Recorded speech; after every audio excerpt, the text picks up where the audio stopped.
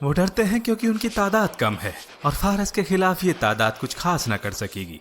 इसके अलावा जो लोग इस्लाम से फिर चुके हैं उनसे अबू बकर ने मदद लेने से इनकार कर दिया था। उनकी तादाद ज्यादा है और उनमें अरब के कुछ बेहतरीन लड़ाके भी शामिल हैं, जैसे तुलह अल-असदी और अम्र इब्न मादकरिब। उन्होंने तौबा कर ली है और शिद्दत से मुसलमानों की जमात में शामिल होना चाहते हैं और फौज में भी। अगर हमारे लोगों को पता चलेगा कि वो हमारे साथ शामिल होना चाहते हैं तो उनका नजरिया भी बदल जाएगा। यकीनन अल्लाह भी यही चाहता था कि यह दिन अरब से शुरू हो और इसके लिए जरूरी है कि अरबी जमात एक साथ इकट्ठा हो। वक्त आ चुका है जो लोग पहले फिर चुके थे और बाद में तौबा कर ली, उनको मुस्लिम जमात में शामिल कर लेना चाहिए ताकि पूरा अरब एक इंसान की तरह तबलीग और रिसाला शुरू कर दे। फारस और रोम में होने वाले जुल्म और सितम का खात्मा हो।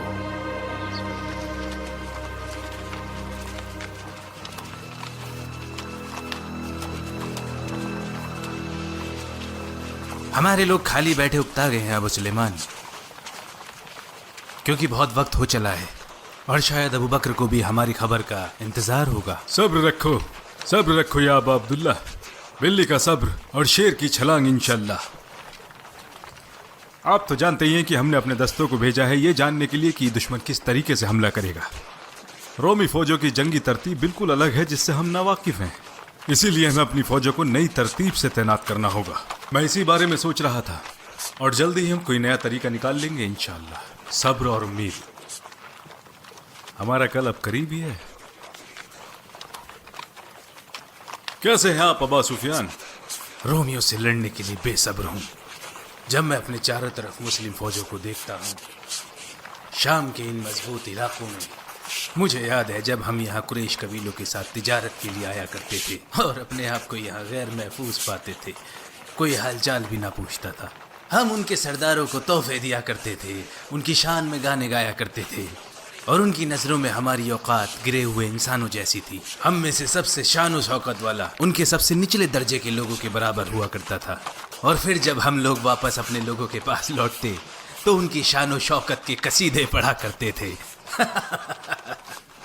हमने हमेशा लोगों को अल्लाह के रसूल के पास जाने से रोका और इसके लिए हमेशा उनसे लड़ते, और वो हर बार हमें हक की दावत देते और फरमाते मेरी इताअत करो और एक उम्मत बनकर आगे बढ़ो, तब फारस और रोम जैसे मुल्क भी तुम्हारी विरासत में होंगे। और हम कहते कि ये कैसे हो सकता है, हमारा और उनका भला क्या मुकाबला। और आज हम यहाँ हैं जहाँ रोम हमसे लड़ने में घबराता है और हम उनका शिद्दत से इंतजार कर रहे हैं। ला वल्लाही अबू सुफियान ने बिल्कुल सच ही कहा, जैसा मैं महसूस करता हूँ। मैं भी यही महसूस करता हूँ। कभी तो ऐसा लगता है जैसे मैं ख्वाब देख रहा हूँ। क्या ये सब कुछ चंद सालों में ही हो गया? और आज मैं शाम में मुसलमान फौज के साथ हूँ और अबू सुलेमान हमारे अमीर हैं। कुछ ही अरसा हुआ होगा जब मैं सफवान और अबू यजीद के साथ था और फतेह मक्का के रोज सबसे ज्यादा मुखालिफत की। हमने हथियारों से अबू सुलेमान का सामना किया। अगर अल्लाह हम पर रहम न करता तो उस दिन हम मुशरिक ही मर जाते, उसी खालिद की तलवार से जिसके इशारे पर हम आज जंग कर रहे हैं। इससे हमारा इरादा और मजबूत हो जाता है कि अल्लाह हमें फतह देगा और शाम हमारी झोली में आ गिरेगा इंशाअल्लाह। हम जानते हैं कि अल्लाह के रसूल ने जो भी बताया उसे अमली जामा पहनाया जा चुका है। बाकी अल्लाह खैर।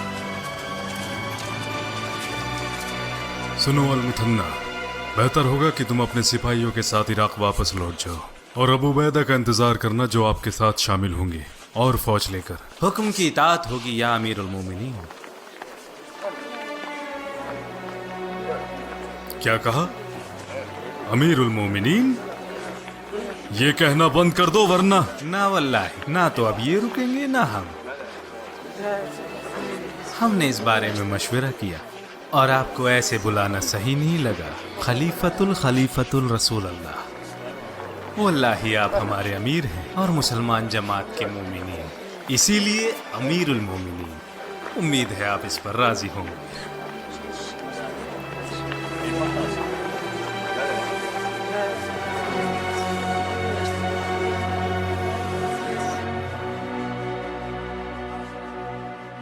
आप लोग जानते हो मैंने आपको यहां क्यों जमा किया है?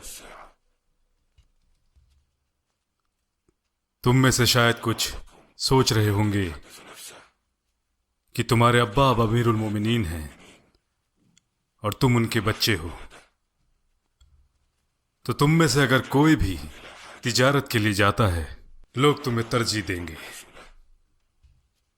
मैं आपको बताना चाहता हूं कि तुम्हारे अब्बा आपके दादा के ऊंट चराया करते थे और आपके दादा का बर्ताव बुरा ही नहीं बल्कि ज्यादती वाला था।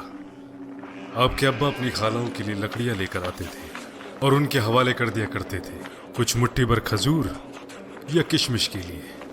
हमारा कबीला आदि कुरैशियों में से कुछ खास नहीं था और हमारा मर्तबा कुछ कबीलों जैसे अब्द मनाफ, मखजूम, साम और जुम्मा से कमतर था। अल्लाह ने हमें इस्लाम में इज्जत दी, खुद को उसके हवाले करके। लोग तुम्हें ऐसे देखेंगे जैसे एक बाज गोश्त के टुकड़े को देखता है। जरा भी तुम भटके वो तुम्हें अपनी गिरफ्त में ले लेंगे। अगर खुद को बचा लिया तो बच जाओगे। अगर मैं किसी चीज को हराम करने का हुक्म जारी करता हूँ तो सबसे पहले तुम उससे बचोगे। वल्लाही जान लो, जिस काम से मैंने बचने का हुक्म दिया है अगर वो काम तुमने किया तो इस रिश्ते की वजह से मैं तुम्हारी सजा दोगुनी कर दूंगा। इसलिए मैं तुमसे कहना चाहता हूं, तुम्हारे अब्बा मुस्लिम जमात के अमीर हैं ये कभी ना सोचना, ताकि तुम में और दूसरों में कोई फर्क ना रहे। समझ गए मैंने क्या कहा? लगता है वक्त करीब ही है। जंग में इससे बुरा कुछ भी नहीं लगता कि हम उसका इंतजार करते रहें। भाई सलमा, हमने सगे भाइयों से बढ़कर एक दूसरे का साथ दिया है। वक्त चाहे अच्छा रहा हो या बुरा, हमने कभी साथ नहीं छोड़ा। हम दोनों एक ही पेड़ की दो शाखें हैं। उसके बाद हम इस्लाम में भाई बने और हमने जो भी किया वो साथ किया। वो जमाना चला गया जब हम दोनों की टांगें बंधी होती थी और लोग हमसे बुरा बर्ताव करते थे। और आज हम इस मुल्क में हैं और हमारा भाई खालिद लोगों का अमीर है और हमारा भाई इक्रिमा उनके नीचे अमीर है। उस जमाने में दोनों ने ही हमारे साथ बुरा बर्ताव किया। मैं अल्लाह का शुक्र अदा करता हूँ वो हमें साथ लाया। मैं अल्लाह के रास्ते में शहीद होना चाहता हूँ, और अगर ऐसा होता है तो मैं चाहता हूँ कि मेरा दफन तुम्हारे हाथों हो। वल्लाही मैं भी यही चाहता हूँ। अगर ऐसा हुआ तो अल्लाह तुम्हें महफूज रखे और तुम मुझे दफनाओ, और मेरी वसीयत का जिम्मा भी आप ही लें। अगर तुम ही न रहे तो मैं उसका क्या करूंगा सलमान। मैं अल्लाह से दुआ करूंगा कि जिस तरह उसने दुनिया में हम दोनों भाइयों को साथ रखा है, उसी तरह आखिरत में भी हम दोनों को जन्नत नसीब फरमाए। आमीन आमीन। ये रूमी खुली जगह में जमा हो चुके हैं और इनके बीच से गुजरने का रास्ता इंतहाई तंग है। इनसे सामना करने के दो ही तरीके हैं। इन्होंने खुद को दरिया और मगरबी नहर के दरमियान रखा हुआ है, जहां पर इनका दाहिना लश्कर तैनात है, और वहां मशरिक की वादी की तरफ उनका बाहिना लश्कर तैनात है। उनके पीछे वादी होने की वजह से उनके बाही तरफ भागने का कोई रास्ता नहीं है। अब यह हमारे ऊपर है कि हम उन्हें वहां रोकना चाहे तो रोक सकते हैं, और अगर वो भागना चाहते हैं तो हम उन्हें जाने देंगे, जैसा भी वक्त के हिसाब से सही होगा। सही कहा। बहुत ही कम होता है कि ऐसी फौजों को कोई फायदा मिलता है। सच कहा। यह उनके हारने की पहली वजह होगी इंशाअल्लाह। ये जगह इन्होंने जंग में ना तजुर्बे की वजह से नहीं चुनी है, बल्कि इसलिए चुनी है कि उनके सिपाही यहाँ से भाग ना सके, और वो चाहते हैं कि उनके सिपाही यहीं टिके रहें, भाग ना पाए, ताकि उनकी फौज यहाँ रुकी रहे। ये उनकी आधी हार हो चुकी है इंशाअल्लाह।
या माशरल मुस्लिमीन, ये रूमी हमारी तरफ तकब्बुर से बढ़ रहे हैं। यह अल्लाह के दिनों में से एक दिन है जिसका अंदाजा पहले से ही था, और इनके एतमाद पर चोट करेंगे और तब तक करते रहेंगे जब तक कि शाम के दरवाजे हमारे लिए ना खुल जाएं। तो कसम खाओ हम तब तक लड़ेंगे जब तक शहादत नहीं मिल जाती या फतह। हक बस अब पूरा होने ही वाला है।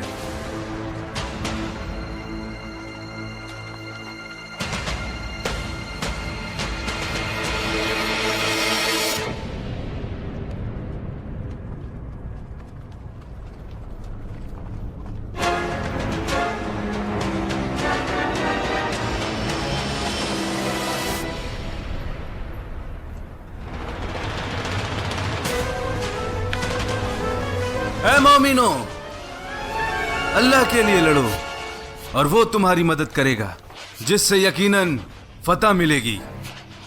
अल्लाह का वादा सच्चा है। या माशरल मुस्लिमीन, सब्र रखो। सब्र ही तुम्हें कुफ्फार से बचाएगा, तुम्हें सवाब दिलाएगा और जिल्लत से तुम्हें बचाएगा। अपनी जगह पर डटे रहो और जंग शुरू ना करना। खामोश रहो और अपने दिल और दिमाग को जोश से भर लो। मेरे हुक्म का इंतजार करना, इंशाअल्लाह।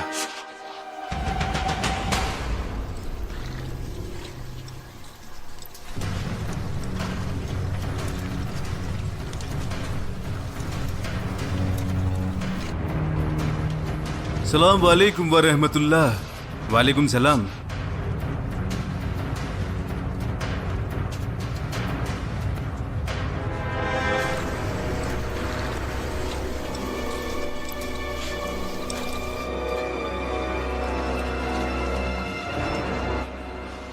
इन्ना लिल्लाह व इन्ना इलैहि राजिऊन।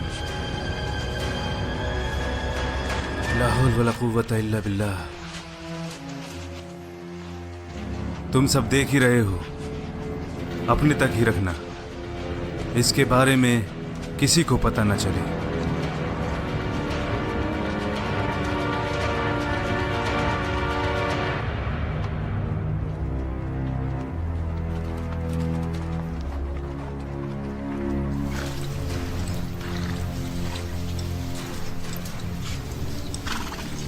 ऐ मुसलमानों, अपनी नजरों को नीचा रखो।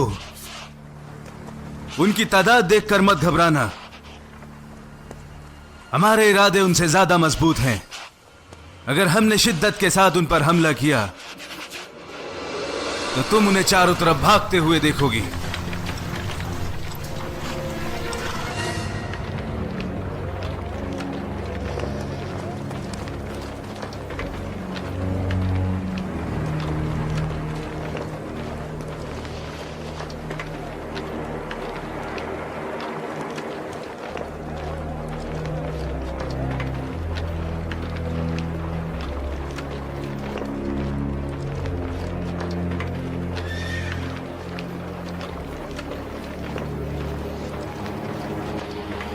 सुनो ख्वातीन,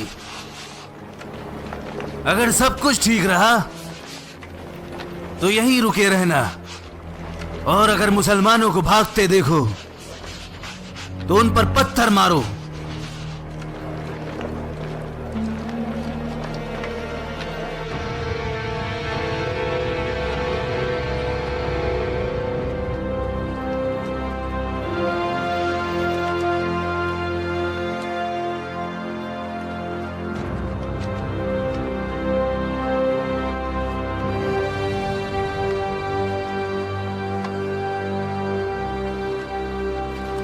इन रोमियों की तादाद मुसलमानों से बहुत ज्यादा है। नहीं, मुसलमानों की तादाद रोमियों से ज्यादा है। फौज की फतह देखो, शिकस्त नहीं, तादाद का कोई मतलब नहीं होता।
आज तक मैं रसूलुल्लाह के खिलाफ लड़ा।